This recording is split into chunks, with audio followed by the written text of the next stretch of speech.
De 90 mètres de haut, elle mit en scène des représentations allégoriques qui narrent quelques phases de l'histoire civile et religieuse de Messine. Enrichie par des animations, des effets sonores et par l'Ave Maria de Schubert, elle se fait entendre chaque jour par des touristes et des habitants de Messine sur le coup de midi. À droite du campanile, nous voyons la fontaine d'Orion, construite en 1547. Œuvre de Montorsoli, elle inaugura aussi la construction du premier réseau hydrique de la ville. Elle a été définie par Berenson comme la plus belle fontaine du XVIe siècle européen. De la culture sicilienne. Sur le fronton, on peut voir représenter des juristes de Messine, dont le philosophe Dicearco da Messina.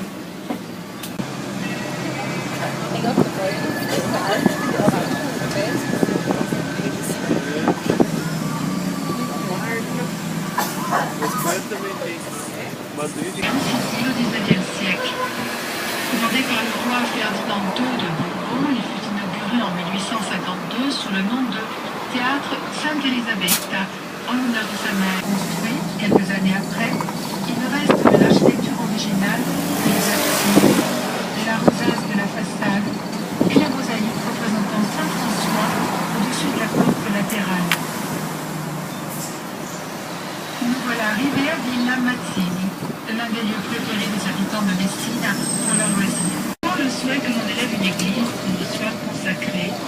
Elle dit que le lendemain, elle aurait fait voler sur le terrain une colombe blanche qui aurait par son vol délimité le périmètre du temple.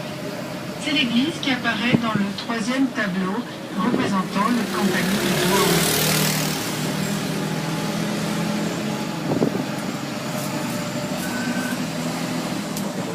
Vous pouvez déjà admirer le cimetière du Christ-Roi, s'étendant sur une surface de plus de 600 mètres carrés, construit en style néo-baroque et inauguré en 1937.